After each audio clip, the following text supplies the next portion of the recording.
میں جب government college Lahore میں پڑھتا تھا، یہ 1995-96 میں ماسٹرز کر رہا تھا میں، تو گورنمنٹ کالج لاہور سے جب ہم فارغ ہوئے، ہاسٹل چھوڑا تو ہم نے گنگا رام ہاسپٹل کے پاس برٹش کونسل کی گلی میں ایک ہاسٹل لے لیا میں نے. تو میں پڑھتا تھا، سی ایس ایس کی پی ایم ایس کی تیاری کر رہا تھا. تو رات کو جب تھک جاتا تو چائے پینے کے لیے کوئی 1-2 بجے کے قریب گنگا رام ہاسپٹل کی کینٹین پہ جاتا. تو جب میں برٹش کونسل کے پاس پہنچتا تو برٹش کونسل کے بالکل سامنے گنگا رام ہاسپٹل کے چائلڈ وارڈ کے باہر ایک پھٹا لگا ہوا تھا جہاں پر دن کے ٹائم وہ برف بیچا کرتا تھا ایک بندہ. تو رات کو اسی پھٹے اس تختے کے اوپر پہلی دفعہ زندگی میں 1995 میں جو 2 لوگ نظر آئے. جب میں نے ان کو دیکھا تو پتہ نہیں مجھے کیا ہوا. I was quite young at that time. Jeans پہن کے جانے والا ایک نوجوان رک جاتا ہے. میں ان کے پاس جاتا ہوں، میں نے کہا السلام علیکم مرشد، کیا حال ہے؟ بس میرے منہ سے لفظ نکلا مرشد کیا حال ہے. دونوں نے تخت چھوڑا اور وہ کھڑے ہو کر جھک کے مجھے انہوں نے سلام کیا. کہنے لگے باؤ جی بڑا کرم ہے، تسی کہو جے؟ میں کہا میں بالکل ٹھیک ہے. میں نے کہا آپ کو دیکھا مجھے بہت اچھے لگے، میں نے آپ کو سلام کیا، آپ کو عجیب تو نہیں لگا؟ کہنے لگے نہیں باؤ جی. میں چلا گیا فضا. اگلے دن وہ روزانہ مجھے ملتے رہے. اتنا تعلق ہو گیا کہ میں جاتے اور آتے دونوں طرف ان سے ملتا.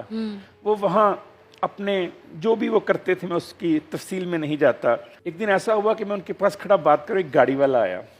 بہت بڑی گاڑی تھی اس زمانے کے حساب سے، کوئی 1.5 کروڑ روپے کی گاڑی آج سے سوچیں 1995 میں. اس نے ان دونوں کو اشارہ کیا آ جاؤ. تو انہوں نے کہا کہ نہیں.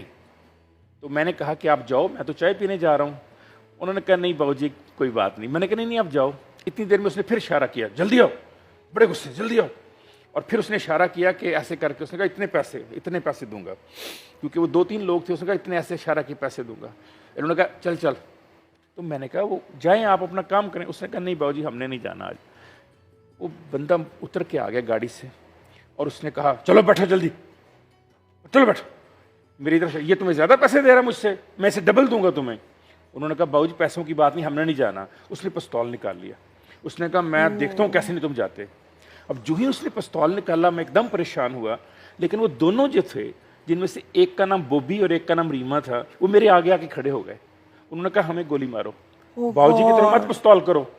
میرا ان سے کوئی رشتہ نہیں تھا. وہ بندہ گھبرا گیا. اس نے جب دیکھا یہ تو بالکل سامنے کھڑے ہو گئے ہیں. ایک نے جو بوبی تھا جو کہ ان کا بڑا تھا گرو تھا، اس نے ایسے پستول پڑ کہا میرے یہاں مارو گولی، یہاں مارو گولی. وہ ڈر گئے اور ڈر کے بھاگ گئے. اب میرے لیے بہت پریشان کن تھا. میں نے کہا بوبی ریما تم نے میری خاطر اس طرح کیوں کیا ان کے ساتھ؟ وہ کل آ کر تمہیں کوئی نقصان پہنچا دے.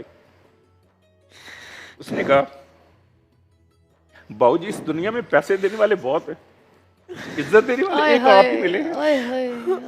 اب جب بھی ملتے ہیں السلام علیکم مرشد کہتے ہیں، آپ ہمارے پاس بیٹھ جاتے ہیں.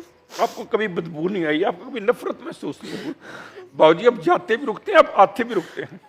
باؤ جی اب حال پوچھتے ہیں، اب گھر والوں کا پوچھتے ہیں. باؤ جی اتنی عزت کے بعد اگر 10 منٹ میں آپ کے ساتھ گزار لوں تو اس کی خاطر میں کروڑوں ضائع کر سکتا ہوں. میں کروڑوں دے سکتا ہوں کسی کو صرف آپ کے ساتھ 10 منٹ گزارنے کے لیے. اس لیے میں نے اس کو انکار کر دیا. آج ہم دونوں بڑے پریشان تھے. میں نے کہا کیا ہوا؟ کہنے لگے آج ہمارے چیف گرو انتقال کر گئے اور رات کے اندھیرے میں جب ان کا جنازہ اٹھایا ہمیں بڑی تکلیف ہوئی. تو جب آپ آئے آپ نے ہمیں ہنسایا، آپ نے ہمیں خوش کیا، آپ نے ہمیں عزت دی، تو اس کی خاطر ہم نے ان کے پیسے چھوڑ دیے. میں چلا گیا فضا. کئی مہینے ان کے ساتھ تعلق رہا. میں بہت بیمار ہو گیا. ایک دن اتنا بیمار ہوا میرے گلے سے آواز نہ نکلے، مجھے ٹیمپریچر ہو گیا. اکیلا میں ہاسٹل میں تھا، نہ میری امی، نہ ابو، نہ بھائی، نہ بہن، نہ کوئی سنبھالنے والا.